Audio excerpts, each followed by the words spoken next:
One thing that my friends say about me is that I can't stop talking about the ocean. I completely agree. I have a random assortment of facts in my brain, and I seem to be able to recall them randomly, and I almost always have to share. For example, I think it's so cool how different clans of orcas can have different languages, and different orcas within that clan can have different accents. One of the biggest reasons for my love of the ocean is the Teen Conservation Leaders program that I became a part of in the summer of 2017. TCL is a program at the Monterey Bay Aquarium for high schoolers in which they're given the opportunity to volunteer there. We start off the summer with a 2-week training where we meet the staff and volunteer mentors we will be working with, as well as the new TCL students and returning TCL student coaches that will be our partners in crime for the summer. During the summer, we're partnered with an adult guide, and after that, we're able to volunteer in many different positions around the aquarium. And I said in my bio that I'm almost always busy with something, and that's because I decided to apply for as many positions as possible. I held tubes of jellies, learned about exhibit design, made props for the education programs, and was even invited to represent teen programs at the grand opening of the new education building, where I spoke with donors and even Julie Packard herself. While I've done a lot behind the scenes, most of my experience was on the floor interacting with guests. Guests come from all over the world. I've spoken with people who come from the middle of the United States who have never seen the ocean before. People who flew all the way from Norway to visit the aquarium, locals visiting for the 351st time, and many, many others. And of course, how can I resist telling you about a few of those experiences? One of them was fairly early on in my volunteer career. I was out on the back deck with another TCL student handing up binoculars for people to look out across Monterey Bay. We began talking with this one guest who said that although she'd been to the aquarium before, she never got to fully enjoy it because she'd been babysitting.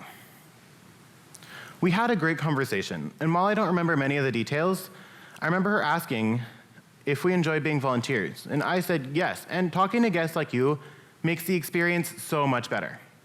And after that small connection, we ended the conversation smiling. Another memorable experience was at the end of the day. I wanted to get better at greeting guests without having some deeper conversation to go into, so I decided to stand by the door with a staff member at the end of the day instead of leaving. I was a little nervous and felt awkward at first, but I got the opportunity to talk with the staff member. She was fairly new, but she'd worked in hospitality before, which is why she was so good at saying goodbye to guests as they left.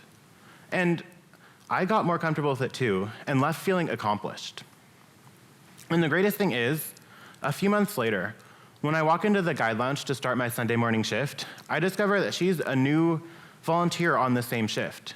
Since then, while we were still in person, I would talk with her before the shift began, and after when we're packing up our things and signing out.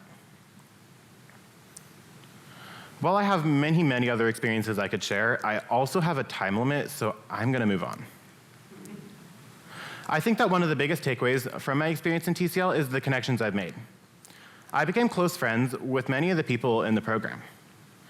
When I started, I knew only a few people, but by the end of the 2-week training, and definitely by the end of the summer, I was practically best friends with everyone in my group. I'm still in contact with quite a few of them today. We've organized get-togethers where we've ate food and played Spicy Uno, which I think is by far the best version of Uno that I've ever played. Spicy Uno is basically regular Uno, but with a few added rules to make it more interesting, such as being able to offer cards to people or getting a card for every single word you say when a 4 is played. We always had a lot of fun playing Spicy Uno, especially when we were supposed to be quiet because a 4 is played, even though we were rarely ever quiet. I still see them around the aquarium, continuing to volunteer or just visiting. I even invited one of them to my orchestra concert and attended her high school graduation party. I also became friends with a lot of the adult volunteers and mentors. Since it's such a small world, I will see them around town and we'll wave at each other and are smiling the entire time. However, the connections I made during my time in TCL don't necessarily need to last for a long time, but can last only for a few minutes. As I said, I've talked to guests from all over the world. Most of my interactions with guests focus on the exhibits. They're amazed by the swaying kelp, with various fish swimming around, the massive sardines changing shape every second, and of course, the sharks calmly swimming by the glass. Some people like to go more into the science, learning about how the California sheephead transitions from female to male, or how jellies mass reproduce through polyps. One notable experience I remember was with a mother and daughter in front of the kelp forest. I caught their attention with the sheephead. I talked about how all sheephead are born female, and eventually the most dominant female in an area will become a male. The kelp forest exhibit has a few females, but only one male, because females won't transition if there's a male present. Once I finished talking about the sheephead, I continued to talk about the kelp forest. I answered their questions and shared more cool facts about the exhibit in front of them.